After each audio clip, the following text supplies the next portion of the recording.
pre the word NFT. This is really the first time that I was introduced to the concept of being able to prove ownership of a digital asset, which I think if there's like a single takeaway from people today, it's just that one thing needs to stick in your mind. Like, for the first time in history, we're able to prove that we own a digital asset. And so in some months before that, something around that was kind of floating around in my head, the concept of being able to use a blockchain to prove something, but I wasn't able to kind of like materialize it. And when I ran across what the CryptoPunks were doing, and you were able to go and claim this little 24 by 24 pixel image, it clicked.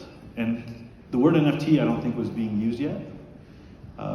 It wasn't actually until a couple of months later that the CryptoKitties project came around, and they kind of coined the phrase NFT, if I'm not mistaken, but also created a standardized smart contract for what is today known as an NFT on the Ethereum blockchain. Can we just define NFT? I know that everybody, like, you're asked, okay, so what is an NFT? And you say it's a non-fungible token. So right. If you have dollar bills are actually NFTs because they have a serial number. So they're actually unique, but let's pretend that they didn't have a serial number. If you owe me $10, I don't really care which 10 $1 bills you give me if you have 21 dollar bills, as long as I get my $10. So that's fungible, right? So like a dollar bill is fungible for that reason. An NFT, a non-fungible thing, is something where I would care that you gave me this specific dollar bill because this specific dollar bill is unique to the other ones. So a non-fungible token is something that is guaranteed using blockchain technology to be 100% unique in a provable way that there's just no arguing. The blockchain will tell you, and you're able to prove it.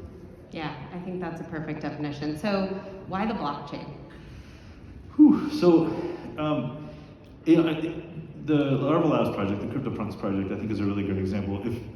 If people are familiar with that project, there's 10,000 individual 24 by 24 pixels and images. They're like these funky looking punks. And they were free to claim, and today they kind of average $200,000 a piece. This is kind of like this crazy madness that we're experiencing in the NFT space.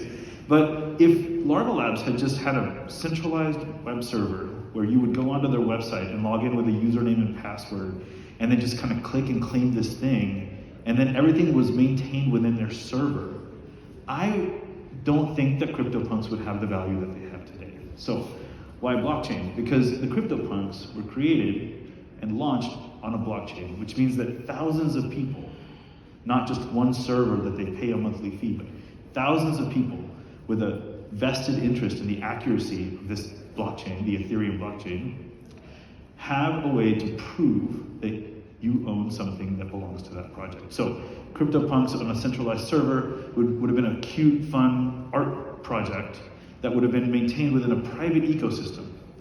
And instead, what they did is they allowed you to claim these cute little 24 by 24 pixel images on a public ledger. And that public ledger allows me to prove to anybody, without anybody else's permission, that I own that unique asset. And that's where the blockchain comes in. And in 2017, everything was just like blockchain, blockchain, blockchain. Today, it seems like everything's just like NFT, NFT, NFT. That's great. Ultimately, these terms should go away. Ultimately, we should just understand that a digital asset has provenance and that you can prove what it is. And you'd almost be surprised to receive a digital asset that didn't have that provenance, that wasn't operating under NFT technology and hosted on a blockchain. So while we're in the mood of defining things, we are hearing a lot of talk about Web3. We're hearing a lot of talk about the metaverse. So I think that it makes sense for us at the top of this conversation to talk about what those concepts are too, because in my mind, NFT exists within a Web3 environment. If NFT as a term goes away, then we're just in Web3. We are in Web3. Right? Yeah. So what does that mean to you? So, I think the number one thing about Web3, and this is, can I get a show of hands how many people have operated an Ethereum address or operated in Web3? Okay, so there's this moment that I think is very important in my life, and this didn't happen until CryptoKitties, so a couple of months after CryptoPunks came out, where I logged into a website, not with a username or password, but with authenticated credentials of a blockchain address, in this case Ethereum. And so what Web3 means